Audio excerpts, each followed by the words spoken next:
advogada, já formada há mais de 20 anos. Não é bem assim, não é só colocar o patrimônio numa pessoa jurídica e achar que você está livre de um processo de inventário. Qual é o custo contábil de uma bolsa familiar? O fruto daquele patrimônio. A maioria, para não falar 100%, das pessoas que fazem depois que já apareceu, que deixou patrimônio, não tem a transmissão de bens imóveis, apenas para bens imóveis. Para que você precisa de uma bolsa familiar? Para nada. Quem vai precisar são os seus filhos. Conhece? Afinal de contas, como eu sempre digo, formação é poder. Quanto mais a gente sabe, mais a gente cresce.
Olá, boa noite, pessoal. Tudo bem com vocês? Sejam bem-vindos novamente ao canal. Hoje numa live bem interessante. Vou trazer uma convidada especial. Ela que é de Gravataí, Rio Grande do Sul. Mas antes, enquanto o pessoal ainda está chegando, boa noite, Daisy, boa noite, Cíntia. Tudo bem com vocês? Não esquece, inscreva-se no canal, se você ainda não está inscrito, clica aqui no botãozinho, é rapidinho. E também deixe seu like. Se você não gostar depois do conteúdo, é só você tirar o like. Bom, vamos lá. Hoje a gente vai falar sobre as pipocas trabalhistas e as holdings familiares. E quando eu digo pipoca, eu quero dizer aqueles probleminhas, né, que às vezes a gente tem numa ação, um processinho ou uma possível dívida, enfim, coisas que podem influenciar na montagem de um sistema de holding ou de um planejamento patrimonial e sucessório através de empresas. Como eu disse para vocês, hoje eu vou conversar com uma advogada, especialista em direito do trabalho, especialista em planejamento patrimonial e sucessório, uma amiga queridíssima que eu tenho a honra de chamar e de receber aqui no meu canal, que é a doutora Daniela Justo.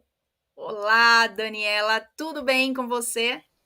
E aí, Karina, boa noite. Karina, muito obrigada pelo convite. Boa noite a todos. Cíntia, Rejane, Cláudio, um especial boa noite para a Deise, minha parceira de trabalho aqui no Rio Grande do Sul. Muito boa noite, é um prazer estar aqui. É um prazer poder compartilhar conhecimento, a gente que tanto conversa, né, discute tantas questões aí das holdings do nosso trabalho. É um prazer estar aqui contigo, Karina, e hoje falando um pouco sobre o processo do trabalho, a relação com a holding, que tem tudo a ver, né? Porque às vezes a gente só não faz, a gente fala a tributação, a fraude, mas o processo trabalhista, ele atinge diretamente as holdings, e é isso que nós vamos conversar um pouquinho. Muito obrigada, né, pelo convite. Imagina, eu é que agradeço você ter aceitado. Eu tenho feito, durante essas últimas semanas, eu tenho trazido alguns colegas aqui para a gente poder conversar sobre diversos assuntos relacionados ao planejamento sucessório como um todo, não só especificamente entre holdings familiares, que essa é uma das principais questões, é o que o pessoal está mais buscando informações, né? Mas para a gente discutir sobre diversos assuntos, e tenho tentado buscar pessoas que também atuam em outras áreas. Então, te trazer aqui é um momento muito especial, justamente pela tua sabedoria, teu conhecimento no direito do trabalho, que é muito importante quando a gente fala de trabalhar com empresas, né? Às vezes os clientes chegam para nos procurar para fazer um planejamento, e aí ou tem alguma demanda já em andamento, ou estão na iminência de ter alguma demanda, ou querem constituir uma empresa, ainda não tem nada, mas tem uma possibilidade de que surja alguma questão por conta do exercício de atividades empresárias. Nós temos muitos clientes, tanto eu quanto a doutora Daniela, que são clientes empresários, que possuem empresas familiares e estão ali na iminência ou potencial questões trabalhistas, né? Então, te trazer aqui hoje é uma grande honra para a gente poder abrilhantar essa noite e trazer muita informação para os nossos colegas. E para quem chegou depois, vamos lá, para quem chegou depois, não esquece, gente, compartilha essa live, chama o pessoal para vir assistir e inscreva-se no canal. Vamos lá, Dani. Se gostar, curte também, né, Karina? Curte, não deixa de curtir, né? É isso aí, Karina, assim, complementando o que tu falou, né, a relação do planejamento patrimonial e sucessório é fazer uma relação com a justiça do trabalho, com o processo do trabalho, as consequências que esse planejamento mal feito tem, né, especialmente aí no que tange a área trabalhista, com essas famílias empresárias que a gente trabalha, e às vezes a gente pode aqui estar, a família que não é empresária está nos ouvindo, mas a importância da gente comentar em relação a isso. Dados atuais do IBGE indicam que 90% das empresas aqui no país têm o perfil, são empresas familiares. Ou seja, olha o potencial, né? Elas representam aí o PIB de mais de 50%, 60%, e representam aí uma máquina girando na nossa economia. E quando a gente fala isso relacionado ao direito do trabalho, o que a gente pode relacionar quando a empresa, quando há família, a gente tem relação de afeto, a gente tem relação de dinheiro, a gente tem relação de poder, né? O planejamento, então, para ter um resultado satisfatório, ele tem que ter umas ferramentas. Quando a gente também fala não só de holding, mas outras ferramentas, e especialmente a holding, é possível prever, trazer o laço emocional e o afetivo com o negócio, né? Deixar as estratégias claras, deixar as estratégias definidas, evitar essa confusão da propriedade do negócio e a gestão. Então, isso tudo é tão importante que ela vai ter um reflexo lá no direito do trabalho, lá na reclamatória trabalhista, lá na defesa do advogado, enquanto advogado dessa família, dessa empresa. E a gente sempre busca, né, Karina, não precisa ser especialista em direito do trabalho, mas no teu trabalho como planejadora, no meu trabalho como planejadora, é minimizar isso, né, as disputas de poder, os caprichos de cada um, por um achar que, eu trabalhei mais tempo, então eu tenho mais direito que o outro, e isso tudo a gente consegue fazer por acordos, né, preservando esse convívio, esse afetuoso da família, e saudável entre todos, né? E a gente consegue, claro, fazer, então, uma sucessão legítima, uma sucessão eficiente. Em relação à demora dos processos judiciais, aí eu falo e trabalhistas, né, especialmente, Eu pesquisei hoje, tá? Por conta dessa live lá no TST e achei um relatório deles que eu acho que eu não fui entrevistada aí nesses dados, porque veja bem, só de 2021, a previsão média de um processo trabalhista, quando eu leio, eu disse, poxa, ainda bem que é uma pesquisa oficial do TST, do ajuizamento da inicial, tá? Trabalhista, até o arquivamento, 2 anos e 10 meses. Eu digo, puxa, Nossa! eu não fui entrevistada, não contaram os meus processos que eu tenho trabalhista. Muito pouco, né, Karina? É igual aquela pesquisa do IBGE que está acontecendo. Eu não sei se aí no Rio Grande do Sul já estão passando nas residências, mas aqui, pelo menos em São Paulo, estão passando e as perguntas são assim: quantas pessoas moram na casa? Se tem alguém que faleceu recentemente, quantos banheiros tem? Ok. E como eles Rapidinho, conseguem né? chegar a todas aquelas questões, aquelas, né? Quando a gente vai falar, nossa, o IBGE, o censo de não sei quando disse isso, aquilo outro, eu acho que é mais ou menos nesse nível, né? A gente não pode confiar mesmo nessas pesquisas. Sim, quando eu li essa pesquisa, eu digo, nossa senhora, não, parece que não reflete a real situação que a gente enfrenta nos processos trabalhistas, muito embora, depois da reforma, a gente percebe que houve uma celeridade por conta da diminuição dos processos, né? Que agora tem uma tendência a efetivar o retorno, o aumento, porque então foi de fato agora decidido pelo STF que o reclamante não irá pagar as custas do processo se perder em algum momento. Mas esse não é o nosso foco, mas é uma questão para a gente pensar, para a família empresária pensar que o processo judicial trabalhista ele é muito custoso, emocionalmente e financeiro. Porque né, não é raras vezes que a gente atende também famílias que ainda estão no CPF, e isso tira o sono deles, porque reflete uma responsabilização direta sobre o patrimônio do CPF, o patrimônio da família, e isso tira o sono dos nossos clientes, né? Isso, olha só, Daniela, você está falando de uma coisa que o direito do trabalho, inclusive, assim, eu admiro quem atua nessa área, porque realmente tem que ter muita vontade, muita paixão para atuar no direito do trabalho. Eu já me aventurei nisso no início de carreira, mas não consigo, não é a minha área, porque, inclusive, fiz uma postagem hoje falando, hoje é dia da justiça, né? Hoje é dia 8 de dezembro, dia da justiça, e a gente não tem uma justiça assim tão justa no Brasil, infelizmente. E principalmente nos processos trabalhistas, onde é evidente uma tendência para o lado do empregado, do reclamado, ou melhor, do reclamante, né? Que normalmente é o reclamante, o empregado. Não que a gente não saiba de questões que são colocadas equivocadamente, direitos que são preteridos, que não são pagos, enfim. Mas a gente sabe que quando entra com o processo, normalmente o juiz tende a olhar e ignorar alguns fatos para o lado da empresa, não é? Sim. Não sei se você costuma atuar mais pelo lado da empresa, não é isso? Sim, atuo pela reclamada, pela empresa. E o que tu falou agora me lembrou um colega que diz assim, me disse esses dias, puxa, né, colega, a gente já entra no jogo perdendo de 2-0. Basicamente é isso. Porque resumindo o que tu acabou de falar.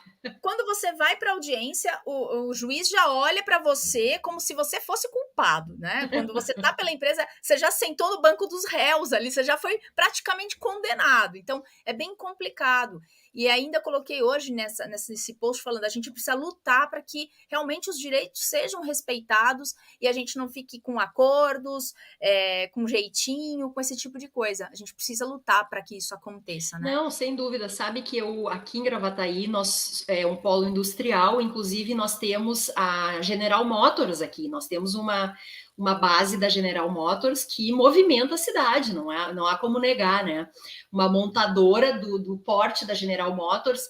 Então, assim, a gente vê, sim, essas situações, mas como os assuntos, eles se repetem, os juízes aqui, as juízas, eles têm muito domínio, inclusive de campo, lá da indústria, não só da GM, eu cito, mas outras tantas que temos aqui, porque sabe que uma montadora, ela traz inúmeras outras empresas, né?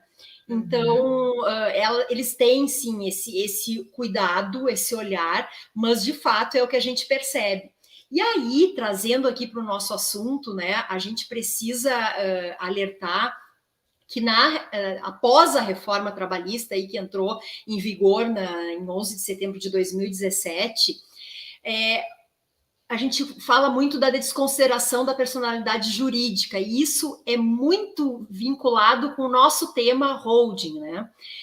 Porque o cliente chega para nós nas consultas lá de sessão de viabilidade, e por que é tão importante uma consulta, uma sessão de viabilidade anterior a todo esse processo? Às vezes o cliente nem quer entender e diz, mas será que é preciso mesmo?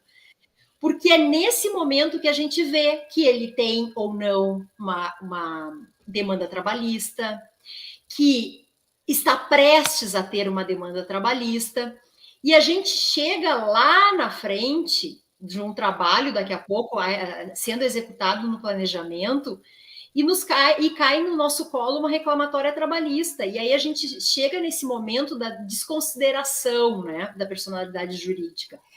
Porque muitas vezes o cliente não conta tudo nessa consulta de acontece. Então, a gente faz a consulta, mas talvez porque ele está ali meio inseguro ainda, então ele não abre o jogo de uma vez. Os clientes, eles tendem a fazer isso, eles vão falando aos poucos.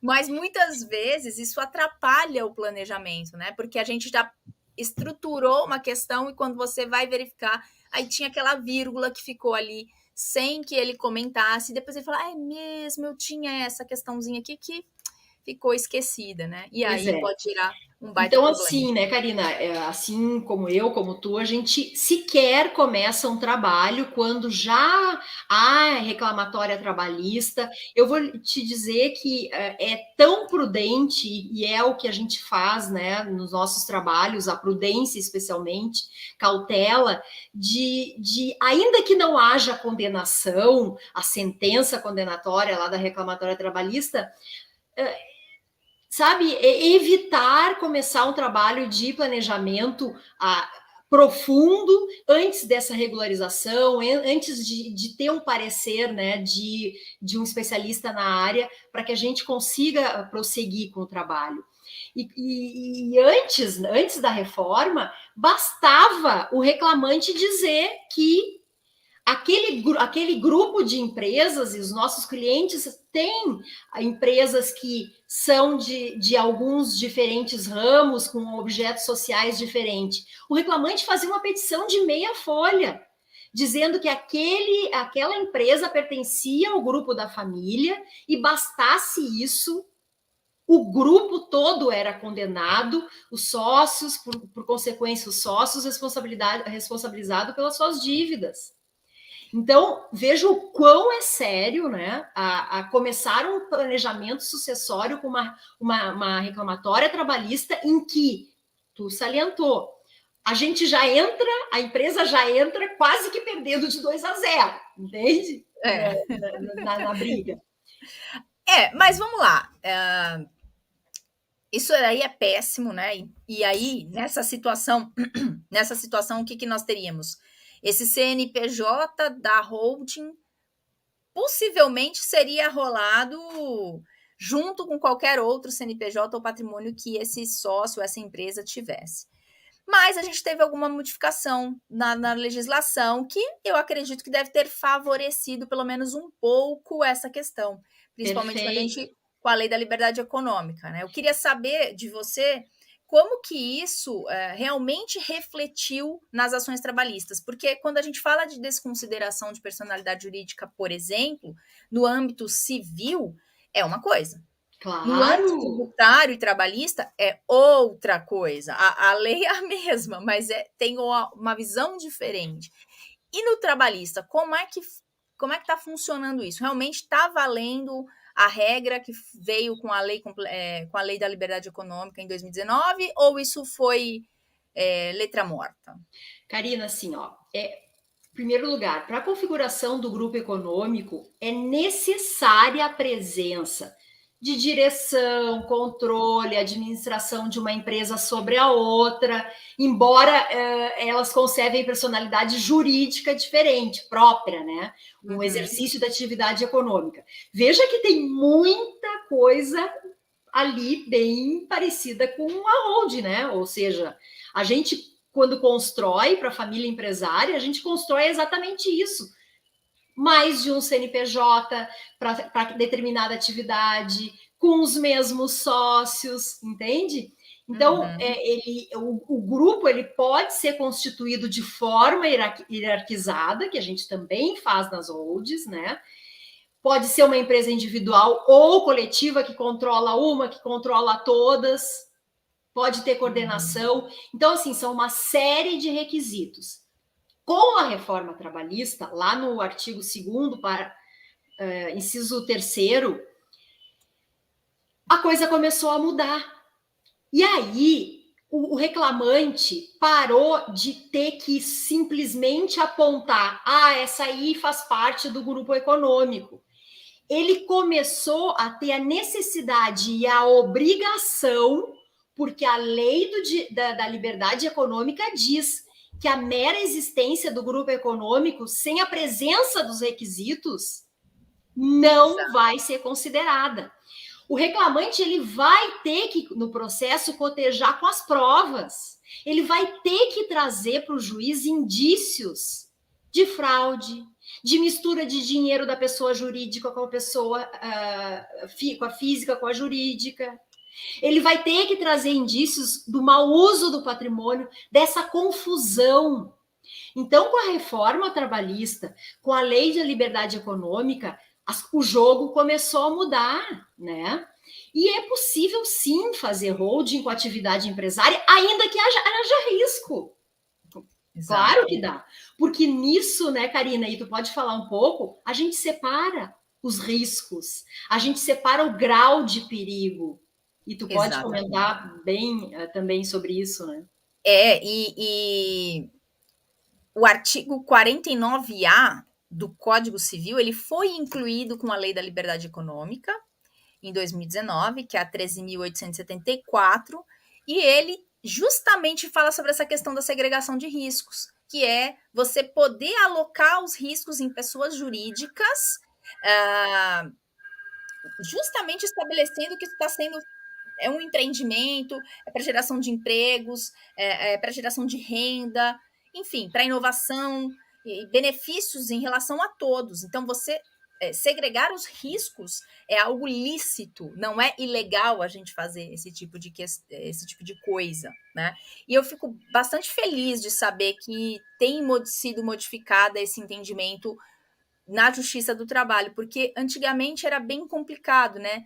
A gente simplesmente juntava tudo em um balaio só e todas as empresas daquele cidadão acabavam respondendo por questões que às vezes elas não tinham nada a ver. Por mais que ele fosse sócio em mais de uma empresa, aconteceria isso.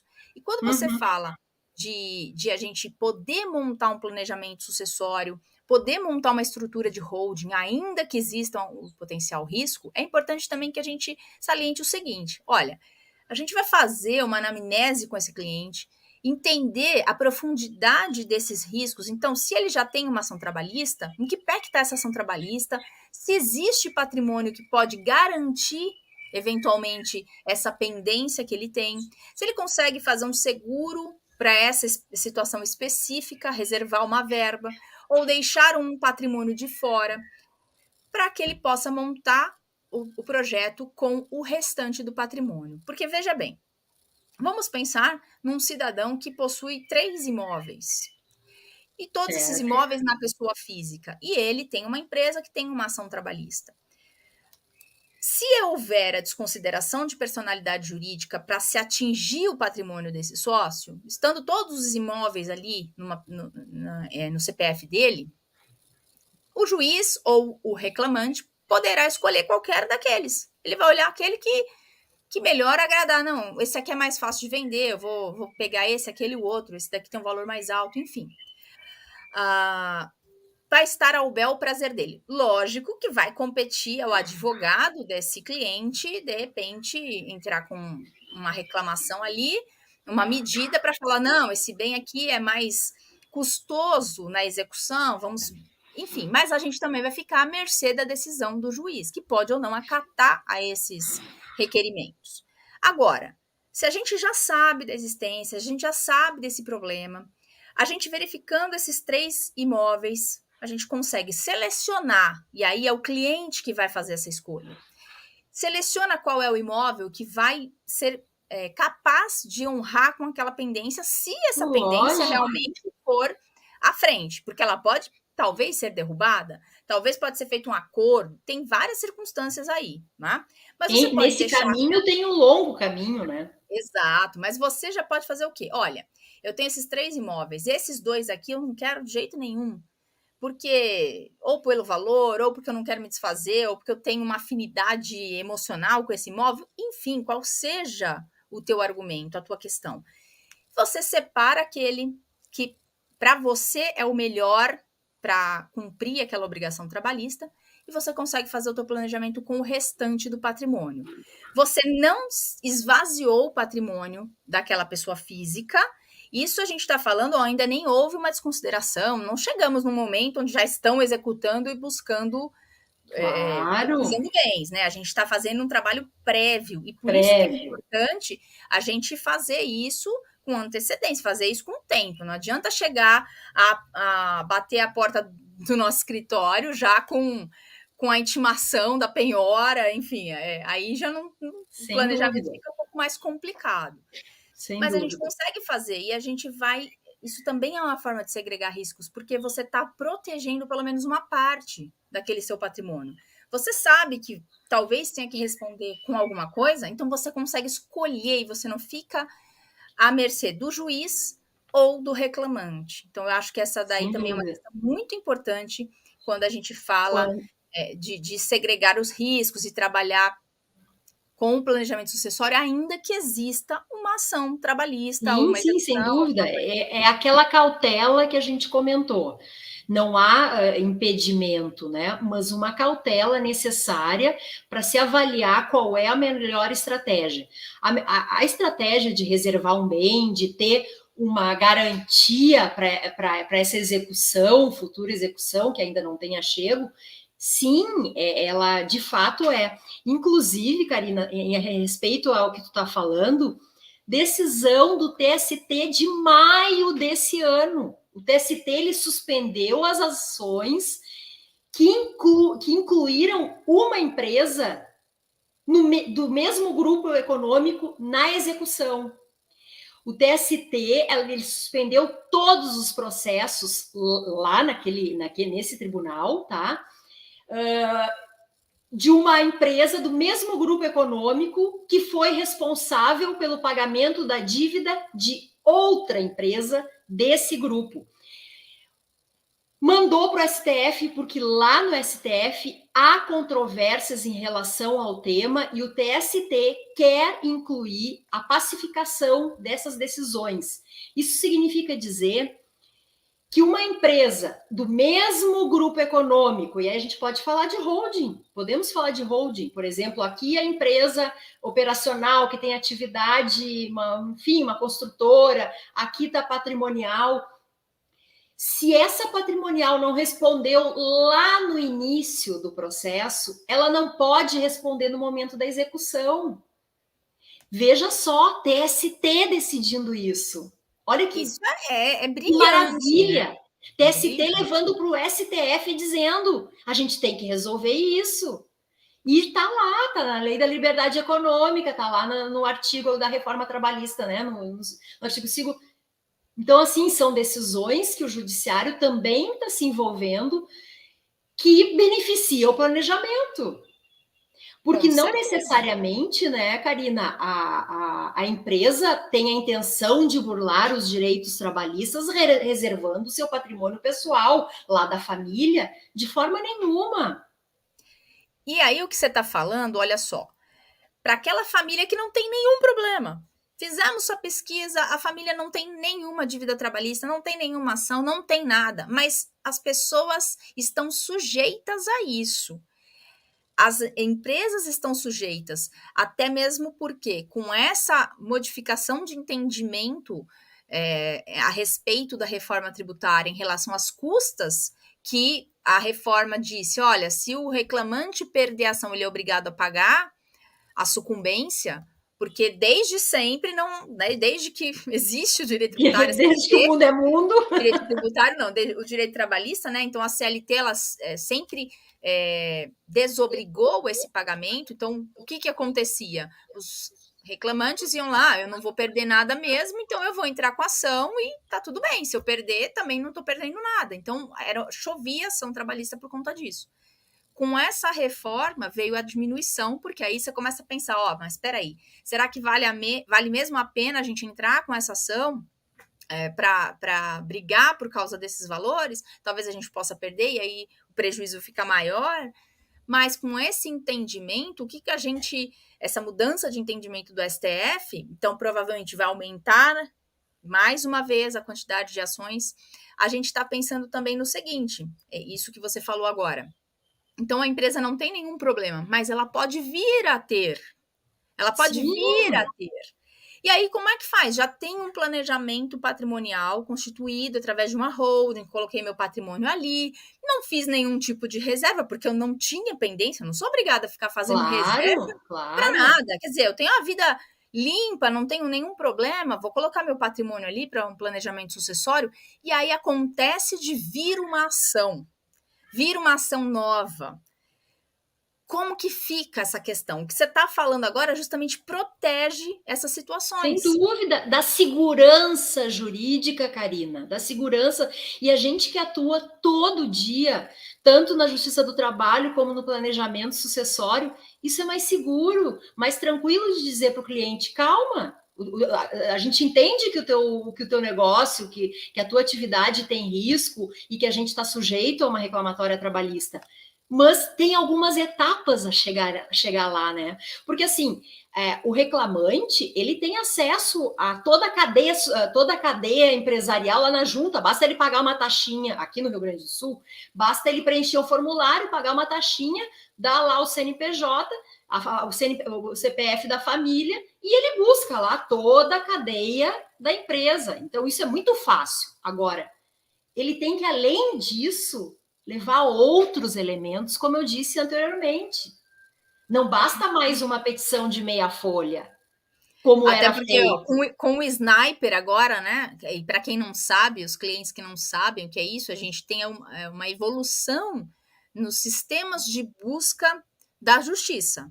Começou tudo com o Bacenjude em 2006, 2005, e aí você conseguia bloquear o dinheiro da conta, aí esse Bacenjude passou a ser também o Renajude, onde você pesquisa veículos, depois o Infojude, que traz as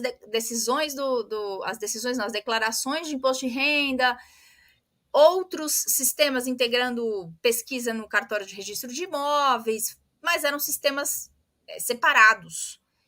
Hoje a gente tem esse Sniper que está sendo implementado nos tribunais e que com um clique você consegue a ficha corrida do cidadão, você consegue saber tudo que o cara tem. CPF vai puxar lá pelo CPF empresas que tem ou que teve, imóveis, veículos, contas, enfim, gente, é um negócio que fica muito mais fácil. Então, se não tivesse essa modificação que você está falando, o que poderia acontecer?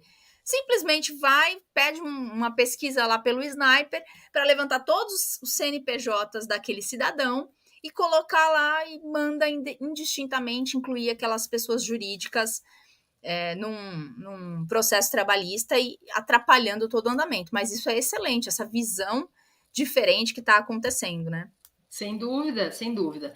É estimulante para a gente que como eu te falei, que trabalha todo dia, porque a gente, de fato, muitas vezes, como reclamada, como advogada de reclamada de empresa, a gente entra no jogo perdendo de 2-0 e se cansa e é difícil responder para aquele empresário, para aquela família que luta, né, uma vida inteira naquela empresa e recebe reclamatórias, e às vezes eles têm, muitas vezes tem mais de um, né, uma empresa com atividades diversas, e uma é puxada para outra e fica aquela loucura, né, mas e sim, enfim, assim, do direito do trabalho, eu acho que a gente falou aqui, não é para pôr medo, mas é para ter jamais, né? A gente jamais vamos deixar de fazer um planejamento por conta do possível risco trabalhista, do direito do trabalho e do reclamante que demanda.